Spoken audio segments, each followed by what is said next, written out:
Salut, j'espère que tu vas bien. Donc hier, si tu as fait l'exercice, tu as commencé à comprendre que derrière tes comportements, derrière tes choix et tes décisions, il y avait des besoins.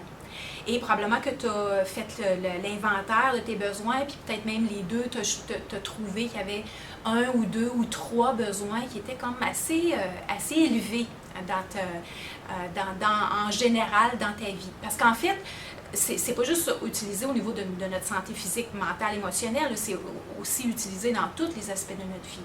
Les besoins, les besoins sont universels. So, aujourd'hui, je voudrais t'amener à faire l'exercice, en fait, de prendre conscience de comment tu utilises la nourriture pour combler tes besoins et qu'est-ce que tu peux utiliser autre que la nourriture pour combler ton besoin. Parce qu'en fait, nos besoins, on va toujours avoir besoin de les combler. Et encore, on va aller un petit peu plus loin, certaines personnes vont croire et vont même utiliser l'extérieur pour combler leurs besoins. Moi, je vais t'amener à réfléchir, à trouver des façons pour toi, pour combler tes propres besoins, parce que c'est encore mieux pour toi. So, supposons que tu as établi que le besoin de certitude était très important pour toi. Comment qu'il peut être relié ou comment qu'il peut être associé à la nourriture, c'est que, en fait, les habitudes que tu as développées avec la nourriture, ça va être plus difficile de les changer parce que ton besoin de certitude est élevé. Ça fait du sens pour toi?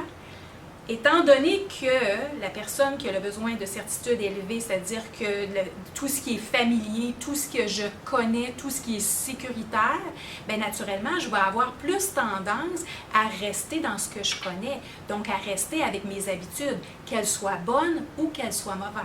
Ça fait du sens pour toi?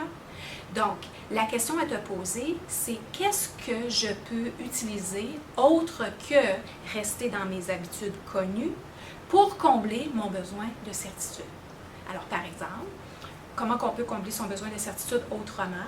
Bien, ça peut être en écoutant de la musique, ça peut être à travers la méditation, ça peut être en n'importe quelle autre action pratique, ça peut être en lisant. Moi, j'aime apprendre.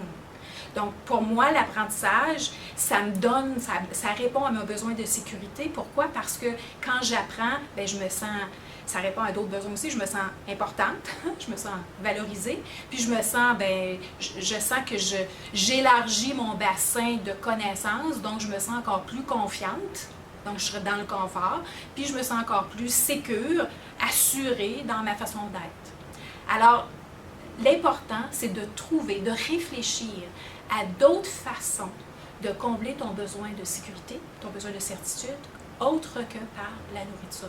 En prenant conscience que rester dans tes habitudes, puis dans tes vieilles habitudes, ça va être un défi à cause du besoin à combler. Si on prend la diversité, par exemple. Donc, la diversité, la personne qui a besoin d'un haut degré de diversité, elle va avoir de la difficulté avec l'ennui. Es-tu d'accord avec moi? Parce que si on a besoin de spontanéité, de risque, de défi, quand on n'a rien à faire, ou quand c'est plate, ou quand c'est la routine, quand il y a trop, justement, de certitude, il manque un petit peu de quelque chose, c'est tentant de se tourner vers la nourriture, entre autres. Pourquoi? Parce que la nourriture, elle nous apporte un certain confort. Elle nous apporte un certain bien-être. Alors, on peut avoir tendance à se tourner vers la nourriture pour combler ce besoin.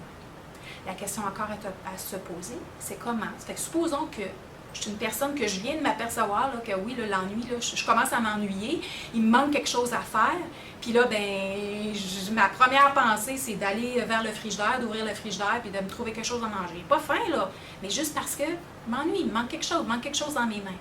Qu'est-ce que je peux faire d'autre? Il y a plein de choses que tu peux faire. Tu peux faire de l'art, tu peux créer, tu peux aller marcher, tu peux aller appeler une amie, tu peux peindre, il y a plein d'autres activités que tu peux faire pour combler ton besoin de diversité.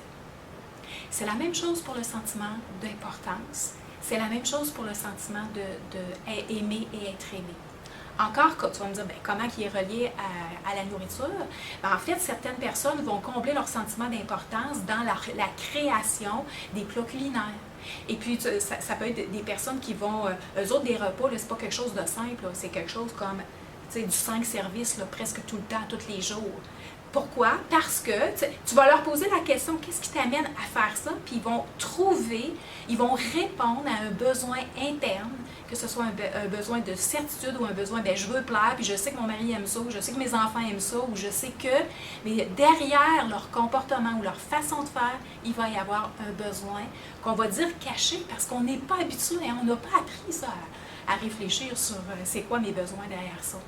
Mais au moment où est-ce qu'on en prend conscience, ça nous permet de comprendre pourquoi j'agis de cette façon-là et j'ai aussi le choix d'agir différemment. Ça fait du sens pour toi? Alors la stratégie, c'est de prendre conscience de qu'est-ce que tu fais pour combler tes besoins et te poser la question, qu'est-ce que je peux faire d'autre pour combler ce besoin-là qui est important chez moi. À la prochaine!